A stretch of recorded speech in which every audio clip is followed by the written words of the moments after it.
ಇಲ್ಲಂತೂ ಯಾರೂ ಇಲ್ಲ.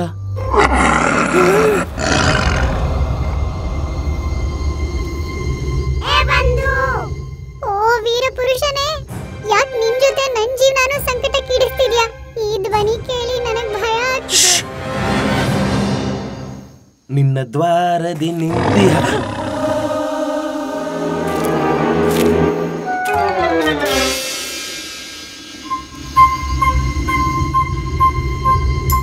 ನಾವು ಹಾಗೆ ಹೆದರುತ್ತಿದ್ವಿ.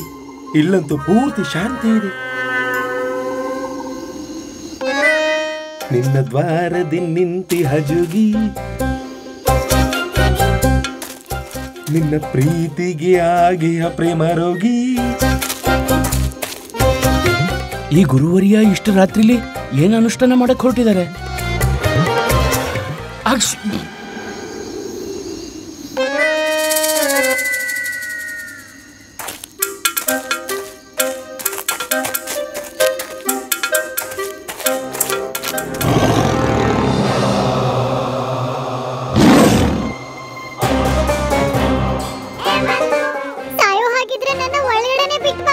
ಮುಚ್ಚು ಮೂರ್ಖ, ಇಲ್ಲಿ ಹುಲಿ ಇದೆ.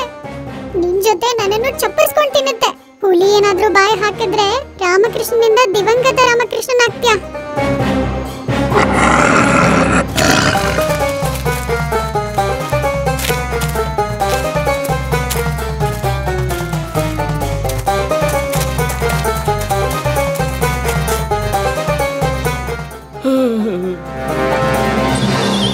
ಹುಲಿಯ ಗರ್ಜನೆ ಕೇಳಿಸ್ತಿರುತ್ತೆ, ಮತ್ತೆ ನಿಂತೋಗುತ್ತೆ. ಶಿಬಿರದಲ್ಲಿ ಯಾರ್ದೋ ನೆರಳು ಕಾಣಿಸ್ತಿರುತ್ತೆ. ಇಲ್ಲೇನಾಗ್ತಿದೆ? ಆದ್ರೆ ಗುರುವರ್ಯ, ಇಷ್ಟು ದಟ್ಟ ವನದಲ್ಲಿ ಮಧ್ಯರಾತ್ರಿಲಿ ಇಂಥ ಭಯಂಕರ ಪರಿಸ್ಥಿತಿಲಿ ಯಾವ ಪ್ರಯೋಜನಕ್ಕೆ ಓಡಾಡ್ತಿದ್ದಾರೆ? ಹೇ ಭಗವಂತ, ಇಲ್ಲೇನಾಗ್ತಿದೆ?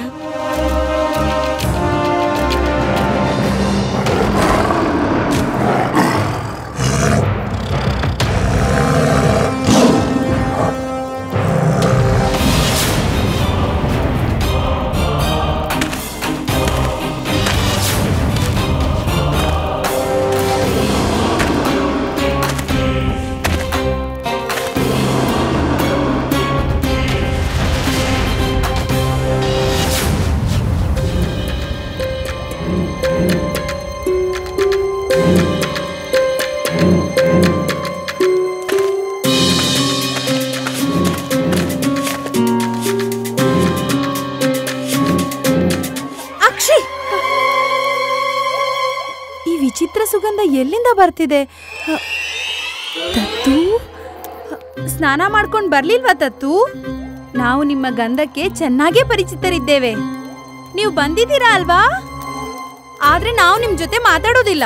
ಮಾತಾಡೋದು ದೂರದ ಮಾತು. ನಾವು ನಿಮ್ಮನ್ನ ನೋಡೋದೂ ಇಲ್ಲ. ಹಾ,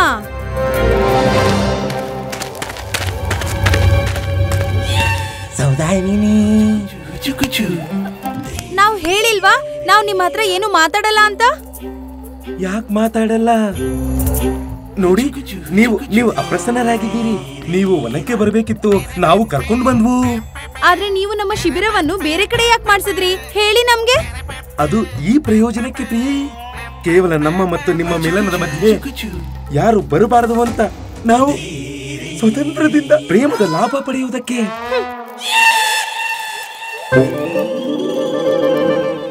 ನಿನ್ನ ದ್ವಾರದಿ ನಿಂತಿಹ ಜೋಗಿ. ಬಿಡಿ, ಬಿಟ್ಬಿಟ್ಟೆ. ನಾವು ನಿಮಗೋಸ್ಕರ ಶೃಂಗಾರವಾಗಿ ಸಜ್ಜಾಗಿ ಕೂತಿದ್ದೇವೆ. ಆದ್ರೆ ಈಗ ದಂಡನೆ ಏನಂದ್ರೆ ನೀವು ನನ್ನನ್ನು ನೋಡೋ ಹಾಗಿಲ್ಲ. ನೀವೇಕೆ ಕಣ್ಣ ಮುಚ್ಚಲು ಆಡುತ್ತಿದ್ದೀರಾ ನಮ್ಮ ಜೊತೆ? ಹೋಗಿ, ನಮಗೆ ದಂಡನೆ ಸ್ವೀಕಾರವಿದೆ.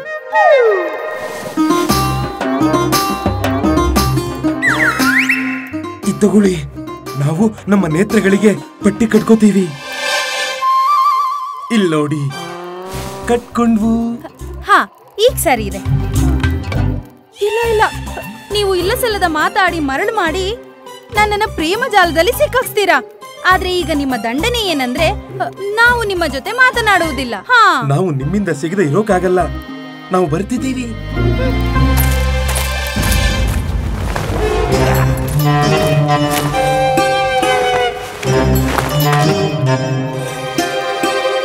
ಅಯ್ಯೋ ಹೋಯ್ತು.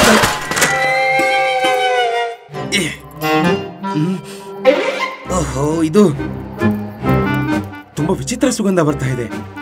ನೀವು ಯಾವ ತೈಲ ಹಚ್ಕೊಂಡಿದ್ದೀರಾ? ಇದರಿಂದ ವನದ ಗಂಧ ಬರ್ತಿದೆ. ಇದೇನ್ ಮಾಡ್ತಿದ್ದೀರಾ ಸೌದಾಮಿನಿ? ಕಾಡಿನಲ್ಲಿ ಶೃಂಗಾರ ಶುಭರಾತ್ರಿಯಲ್ಲಿ ವಿಳಂಬ ಏಕೆ ಮಾಡ್ತಿದ್ದೀರಾ? ನೀವು ಹತ್ರ ಬನ್ನಿ. ಹಾ,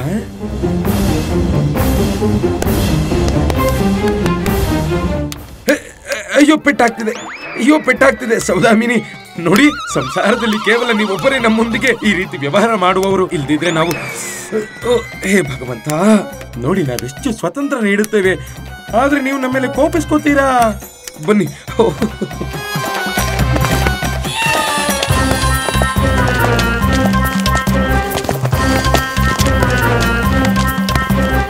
ಅಯ್ಯೋ ಸಾಕು ಸಾಕು, ನಿಲ್ಲಿಸಿ. ಇಲ್ಲಿ ಬನ್ನಿ. ಎಲ್ಲಿದ್ದೀರಿ ನೀವು? ಇದೇನು ಸೌದಾಮಿನಿ? ಸೌದಾಮಿನಿ, ನಿಮ್ಮ ಭುಜಗಳು ಪೈಲ್ವಾನ್ರ ತರ ಹೇಗೆ ಗಟ್ಟಿಮುಟ್ಟಾದ್ವು? ನೀವು ಸೌದಾಮಿನಿ ಅಲ್ವಾ?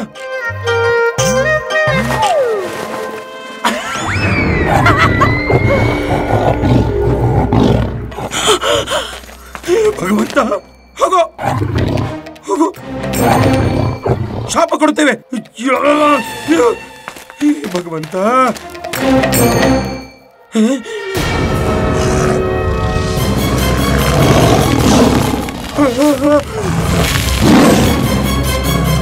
ವಿಚಿತ್ರವಾದ ಮನುಷ್ಯ ಕಾಣಿಸ್ತಾನೆ. ತದನಂತರ ಆತ ಹುಲಿಯ ರೂಪ ಧಾರಣೆ ಮಾಡುತ್ತಾನೆ.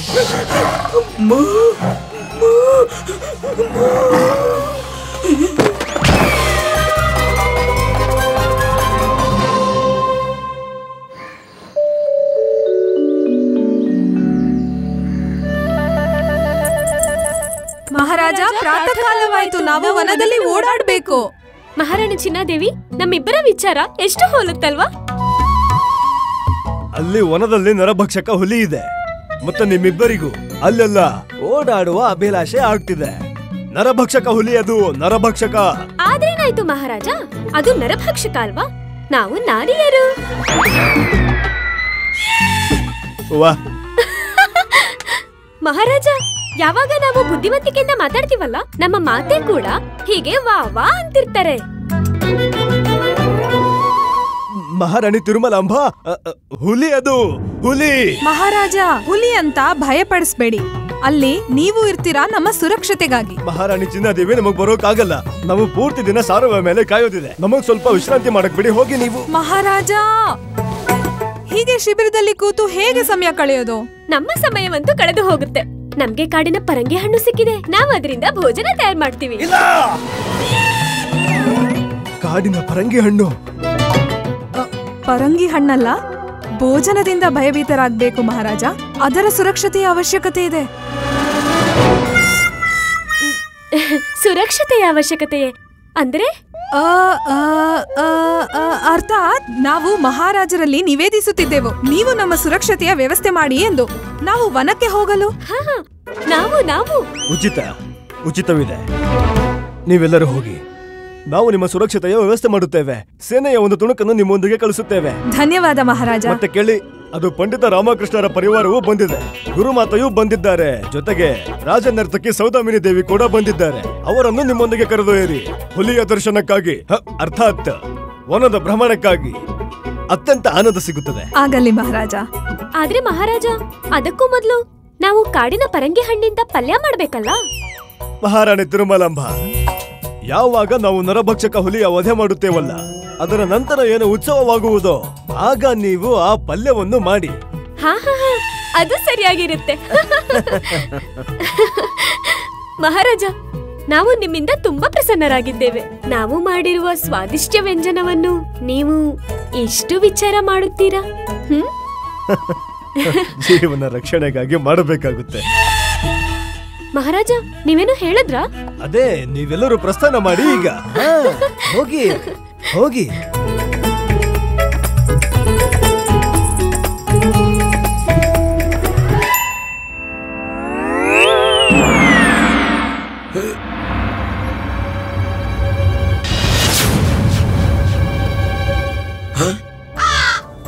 ಪೂರ್ತಿ ರಾತ್ರಿ ಸೌದಾಮಿನಿ ಶಿಬಿರದಲ್ಲಿ ಮೂರ್ಛಿತವಾಗಿ ಬಿದ್ದಿದ್ವ.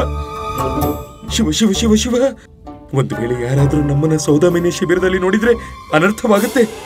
ಹೇ ಭಗವಂತ, ಹೇ ಭಗವಂತ. ಇಲ್ಲಿ ನೋಡಿ ಪಂಡಿತ ರಾಮಕೃಷ್ಣ,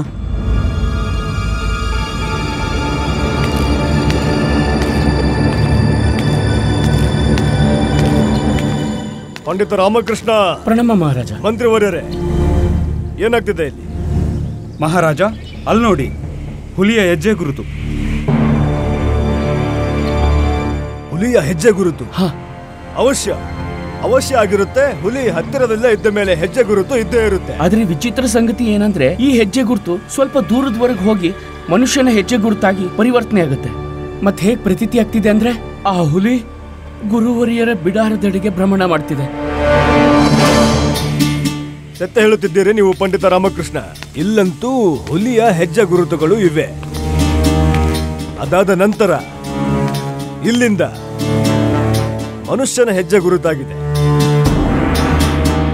ಇದು ಹೇಗೆ ಸಂಭವವಿದೆ?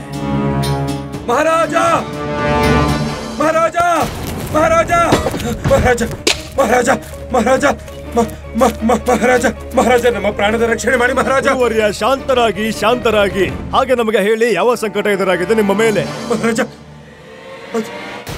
ಆ ಲಕ್ಕಣನ ಕಥನ ಸತ್ಯವಾಗಿ ಪ್ರತೀತಿ ಆಗ್ತಿದೆ ಮಹಾರಾಜ. ನಾವಂತೂ ನಮ್ಮ ಕಣ್ಣಾರೆ ನೋಡಿದೆವು ಮಹಾರಾಜ. ಆ ಆದಿಮಾನವ ರಾಕ್ಷಸ ಹುಲಿಯಾಗಿ ಪರಿವರ್ತನೆಯಾಗುತ್ತಿದೆ ಮಹಾರಾಜ. ಏನು? ನಿಮ್ ಮಾತಿನ ತಾತ್ಪರ್ಯ ಏನು ಗುರುವರ್ಯ? ಹಾಗ್ಯಾಕೆ ಹೆದರ್ಸ್ತಿದ್ದೀರಾ? ಗುರುವರ್ಯ, ವಿಸ್ತಾರ ರೂಪದಲ್ಲಿ ಹೇಳಿ ನೀವೇ ನೋಡಿದ್ದೀರಿ ಎಂದು. ಅದೇನಾಯ್ತಂದ್ರೆ ಮಹಾರಾಜ, ಮಧ್ಯರಾತ್ರಿಯಲ್ಲಿ ನಾವು ಬ್ರಹ್ಮಜ್ಞಾನದ ಸಾಧನೆಗೆ ಎಂದು ವನಕ್ಕೆ ಹೋದೆವು. ಯಾವಾಗ ನಾವು ವನಕ್ಕೆ ಹೋದೆವು ನಾವು ನೋಡಿದ್ವು ಆ ಆದಿಮಾನವನನ್ನ ಮಹಾರಾಜ. ಆ ಆದಿಮಾನವ ಕೇವಲ ನಮ್ಮ ತಪಸ್ಸನ್ನು ಭಂಗಗೊಳಿಸಿದಲ್ಲದೆ ಹುಲಿಯ ರೂಪ ಧಾರಣೆ ಮಾಡಿ ನಮ್ಮ ಪ್ರಾಣವನ್ನು ತೆಗೆಯುವ ಪ್ರಯತ್ನವನ್ನು ಪಟ್ಟಿತು ಮಹಾರಾಜ. ಮಹಾರಾಜ, ನಾವು ನಮ್ಮ ಮಂತ್ರದ ಶಕ್ತಿಯಿಂದ ಸ್ವಯಂ ಮಾಯವಾದೆವು, ನಮ್ಮ ಪ್ರಾಣ ಉಳಿಸಿಕೊಂಡೆವು ಮತ್ತು ಈಗ ನಿಮ್ಮ ಸಮಕ್ಷ ಓಡಿ ಬಂದೆವು. ಆಚಾರ್ಯರೇ, ಮಾಯವಾದ್ರಿ ಸರಿ, ಮತ್ತೆಲ್ಲಿ ಪ್ರಕಟವಾದ್ರಿ? ಅದು ಬಿಡಾರದ ಹಿಂದೆ. ಅಲ್ಲಿಂದ ಓಡ್ಕೊಂಡು ಇಲ್ಲಿಗೆ ಬಂದ್ವು. ಆಚಾರ್ಯರೇ, ನೀವು ನಿಮ್ಮ ಮಂತ್ರಶಕ್ತಿಯಿಂದ ಅದನ್ನ ಭಸ್ಮವೇಕೆ ಮಾಡಲಿಲ್ಲ? ಅವಶ್ಯವಾಗಿ ಮಾಡಿದೆವು. ನಾವ್ ಯಾವಾಗ ಅದನ್ನ ಭಸ್ಮ ಮಾಡೋಕೆ ನೋಡಿದ್ವು ಅದರಿಂದ ಓಡಿ ಹೋಯ್ತು. ಗುರುಜಿ, ಆ ನರಭಕ್ಷಕ ಹುಲಿಯ ಹೆಜ್ಜೆ ಗುರುತು ನಿಮ್ಮ ಪಾದದ ಹೆಜ್ಜೆ ಗುರುತಿನ ಸುತ್ತಲೂ ಕಾಣಿಸ್ತಿದೆ. ಪ್ರತೀತಿ ಆಗ್ತಿದೆ ಗುರುಜಿ, ಆ ನರಭಕ್ಷಕ ಹುಲಿ ನಿಮ್ಮಿಂದ ದೀಕ್ಷೆ ಪಡೆಯೋದಿದೆ.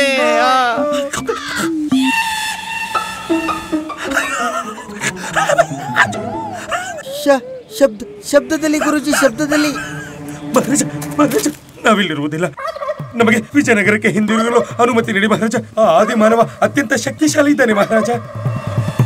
ಮಹಾರಾಜ, ನಮಗೆ ಕೆಲವು ಕಾರ್ಯಗಳಿವೆ. ನಾವು ಅರಮನೆಗೆ ಹೋಗುತ್ತಿದ್ದಂತೆ ವಿಶೇಷ ಅನುಷ್ಠಾನ ಮಾಡೋಕೆ ಬಯಸುತ್ತೇವೆ. ಅದರಿಂದ ಈ ಆದಿಮಾನವನ ಅಂತ್ಯವಾಗುವುದು ಕೇವಲ ನೀವು ಅನುಮತಿ ನೀಡಿ. ವರ್ಣಮಾಲಾ, ಮತ್ತೆ ವಿಜಯನಗರಕ್ಕೆ ಹಿಂದಿರುಗಲು ವ್ಯವಸ್ಥೆ ಮಾಡು ಶೀಘ್ರ. ನಿಮ್ಮ ಆಜ್ಞೆ ಸ್ವಾಮಿ. ಗುರುವರ್ಯ, ನೀವು ಹೋಗಕ್ಕಾಗಲ್ಲ.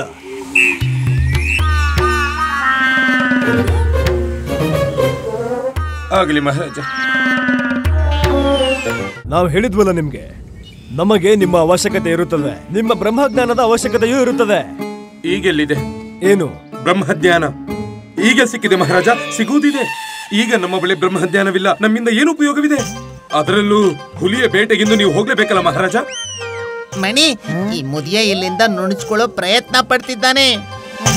ನಮ್ ಪ್ರಾಣ ಬೇಕಾದ್ರೂ ಹೋಗ್ಲಿ, ನಾವೀ ಮುದಿಯನ್ನ ಸರಿ, ಈ ಮುದಿನ ಈ ವನದಿಂದ ತಪ್ಪಿಸ್ಕೊಂಡು ಹೋಗೋದಿಕ್ಕೆ ಬಿಡೋದ್ ಬೇಡ. ಗುರುಜಿ, ನೀವು ನಮ್ಮ ಪೂಜ್ಯನೀಯರು. ಅವಶ್ಯ ಗುರುಜಿ, ನೀವಂತೂ ಅತ್ಯಂತ ಪ್ರತಾಪಿಗಳು. ನಿಸ್ಸಂದೇಹ ಅದು ನಾವೇ. ಗುರುಜಿ, ನೀವು ಸಜ್ಜನರು, ನೀವು ಧರ್ಮಾತ್ಮ ಪುರುಷರು. ನಿಮ್ಮ ಮನಸ್ಸು ಶುದ್ಧವಾದ್ದು, ಅಷ್ಟೇ ಅಲ್ಲದೆ ನಿಮ್ಮ ಆತ್ಮ ಕೂಡ ಶುದ್ಧವಾದ್ದು. ಹೇಗಂದ್ರೆ ಗಂಗಾ ಜಲವಿದ್ದಂತೆ ಗುರುಜಿ. ಅವಶ್ಯವಾಗಿ ಒಂದ್ಸಲ ಯೋಚಿಸಿ ಗುರುಜಿ, ಒಂದು ರಾಕ್ಷಸನ ಮೇಲೆ ವರ್ಷವಂತೂ ನಿಮ್ಮಂತ ಧರ್ಮಾತ್ಮನೇ ಹರಿಸ್ಬೇಕಲ್ವಾ? ಹಾ ಸ್ವಾಮಿ, ಮತ್ತೆ ನಿಮ್ಮ ಪುಣ್ಯದ ತುಲಾಭಾರ ತುಂಬಿ ಹೋಗಿದೆ. ಎಷ್ಟಂದ್ರೆ ತುಳುಕ್ತಾ ಇದೆ. ಇದರಿಂದ ಸ್ವಲ್ಪ ಗುಣ ಆ ತುಚ್ಛ ಆತ್ಮದ ಉದ್ಧಾರಕ್ಕೂ ಪ್ರಯೋಗ ಮಾಡಿ. ನಿಮಗೆ ಅನುಷ್ಠಾನ ಮಾಡೋದಕ್ಕೆ ಏನು ಅವಶ್ಯಕತೆ ಇದೆ? ಆ ದುಷ್ಟ ಆತ್ಮವನ್ನು ಉದ್ಧಾರ ಮಾಡಿ ಸ್ವಾಮಿ. ಗುರುಮಾತೆಯ ಕಥನ ಅತ್ಯಂತ ಉಚಿತ ಮತ್ತು ಸತ್ಯವೇ, ಮತ್ತು ನಾವು ನಿಮ್ಮ ಕಥನಕ್ಕೆ ಸಹಮತಿಸಿದ್ದೇವೆ ಗುರುಮಾತೆ. ಗುರುವರ್ಯ, ನೀವು ನಿಮ್ಮ ಅನುಷ್ಠಾನ ಇಲ್ಲಿಯೇ ಸಂಪನ್ನ ಮಾಡುತ್ತೀರಾ?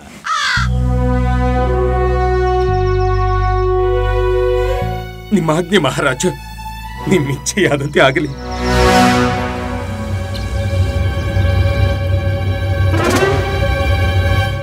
ಬೇರೆಡಿಸಿಗಿ ನರಭಕ್ಷದ ಸಮಕ್ಷ ನಿಮ್ಮನ್ನು ಎಸೆಯುತ್ತೇವೆ. ಮಹಾಮಂತ್ರಿಗಳೇ, ಮಹಾರಾಜ, ಇಂದು ಪ್ರಾತಃ ಕಾಲ ನಮ್ಮ ಮಹಾರಾಣಿಯರು ವನಭ್ರಮಣಕ್ಕೆ ಇಚ್ಛೆ ವ್ಯಕ್ತಪಡಿಸಿದ್ದಾರೆ. ಆದ್ದರಿಂದ ಅವರೊಂದಿಗೆ ಗುರುಮಾತೆ ಕೂಡ ಹೋಗುತ್ತಾರೆ. ಮತ್ತೆ ಪಂಡಿತ ರಾಮಕೃಷ್ಣರ ಪರಿವಾರವೂ ಹೋಗುತ್ತದೆ. ಮತ್ತೆ ರಾಜನರ್ತಕಿ ಸೌದಾಮಿನಿ ದೇವಿ ಕೂಡ ಹೋಗುತ್ತಾರೆ. ಹೋಗುತ್ತಾರೆ.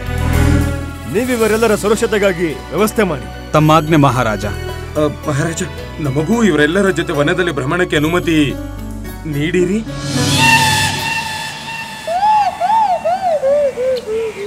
ಇಲ್ಲ, ನಮ್ಮ ಮಾತಿನ ತಾತ್ಪರ್ಯ ಏನೆಂದರೆ ಇವರೆಲ್ಲರ ಜೊತೆ ಯಾರಾದರೂ ಪುರುಷ ಇರುವುದು ಅತ್ಯಂತ ಅವಶ್ಯಕತೆ ಇದೆ ಮಹಾರಾಜ. ಯಾಕಾಗಲ್ಲ ಮಣಿ, ಎಲ್ಲೆಲ್ಲಿ ಆ ಸೌದಾಮಿನಿ ಹೋಗ್ತಾಳೋ ಅಲ್ಲಲ್ಲಿ ಮುದಿಯ ಹೋಗ್ಲೇಬೇಕಲ್ವಾ? ಗುರುಜಿ, ಒಮ್ಮೆ ಯೋಚಿಸಿ, ವನದಲ್ಲಿ ನರಭಕ್ಷಕ ಹುಲಿಯೂ ಇರುತ್ತೆ. ಹಾ ಸ್ವಾಮಿ, ನೀವದಕ್ಕೆ ದರ್ಶನ ನೀಡಿ ಕೃತಾರ್ಥರನ್ನಾಗಿ ಮಾಡಿ. ನಾವು ಮಹಾರಾಜರ ಬಳಿ ಇರುವುದೇ ಉಚಿತ. ನಾವು ಮಹಾರಾಜರ ಹತ್ತಿರವಿದ್ದು ಆ ಆದಿಮಾನವನ ಅಂತ್ಯ ಪ್ರಬಂಧ ಮಾಡುತ್ತೇವೆ. ಅದರಲ್ಲೂ ಮಹಾರಾಜರ ಸುರಕ್ಷತೆ ಕೂಡ ಅತಿ ಅವಶ್ಯಕ. ಉಚಿತವಿದೆ ಗುರುವರ್ಯ. ಪಂಡಿತ ರಾಮಕೃಷ್ಣ. ಮಹಾರಾಜ, ನೀವು ಆ ಸಮೂಹದ ಜೊತೆಗೆ ವನಭ್ರಮಣಕ್ಕೆಂದು ಹೋಗಬೇಕು. ನಾನು ಮಹಾರಾಜ? ನೀವೇ. ನಮಗೆ ನಿಮ್ಮ ಬುದ್ಧಿವಂತಿಕೆಯ ಮೇಲೆ ಪೂರ್ಣ ವಿಶ್ವಾಸವಿದೆ. ನಿಮ್ಮಾಜ್ಞೆ ಮಹಾರಾಜ. ಅದ್ಭುತ. ಮಹಾಮಂತ್ರಿಗಳೇ, ಅದು ಮಹಾರಾಜ, ಹುಲಿಯ ಬೇಟೆಗೆ ಸಮಯ ಬಂದಿದೆ. ಸಾರುವೆಯ ಬಳಿ ಹೋಗಲು ತಯಾರಿ ಮಾಡಿ. ತಮ್ಮಾಜ್ಞೆ ಮಹಾರಾಜ.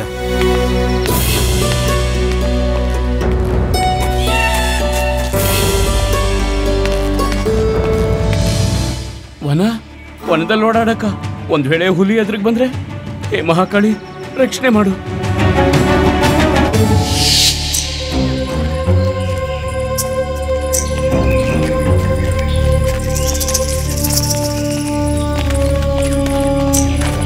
ಪಂಡಿತ ರಾಮಕೃಷ್ಣ, ನೀವು ನಮ್ಮ ಜೊತೆಗಿರುವುದು ನಮಗೆ ಸುರಕ್ಷತೆ ಎನಿಸುತ್ತಿದೆ. ನಿಮ್ಮ ಬುದ್ಧಿ ಯಾವಾಗ ಯಾರನ್ನಾದರೂ ಯಾವುದೇ ಸಂಕಟದಿಂದ ಉಳಿಸುತ್ತದೆ. ಹಾಗಾದ್ರೆ ನನ್ ಸುರಕ್ಷತೆ ಏನು? ಬುದ್ಧಿ ಹುಲಿನ ತಡೀತೇನು? ಏನು?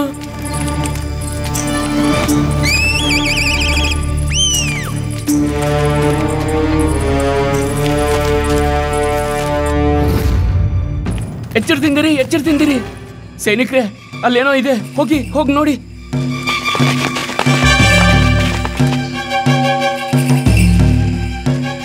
ಇಲ್ಲಿ ಏನು ಇಲ್ಲ ಪಂಡಿತರೆ. ಅಲ್ಲೋಡಿ, ಮೊಲವಿದೆ. ನಾವು ಪ್ರತೀಕ್ಷೆ ಮಾಡೋಣ. ಇದನ್ನ ಹಿಂಬಾಲಿಸ್ತಾ ಹುಲಿನೂ ಬರಬಹುದು. ಆನಂದವಾಗುತ್ತೆ ಅದನ್ನ ನೋಡೋಕೆ. ರಾಮ, ಇವ್ರ ಆನಂದ ನಿನ್ ಪ್ರಾಣ ತಗೊಂಡೇ ತೀರೋದು. ತಿಳಿದಿದೆ ನನಗೆ. ಹುಲಿ ಬಂದ್ರೆ ತಲೆ ತಗ್ಗಿಸ್ಬೇಡ ರಾಮ. ಏಕೆ? ನೀನ್ ಬಯಸ್ತೀಯ ವೀರನ್ ತರ ಸಾಯ್ಲಿ ಅಂತ? ಇಲ್ಲ, ನನ್ನ ಆಸೆ ಏನಂದ್ರೆ ನಾನು ಹುಲಿ ಬೈಕ್ ಸಿಗದೆ ಇರ್ಲಿ ಅಂತ. ಬೈ ಮುಚ್ಚು.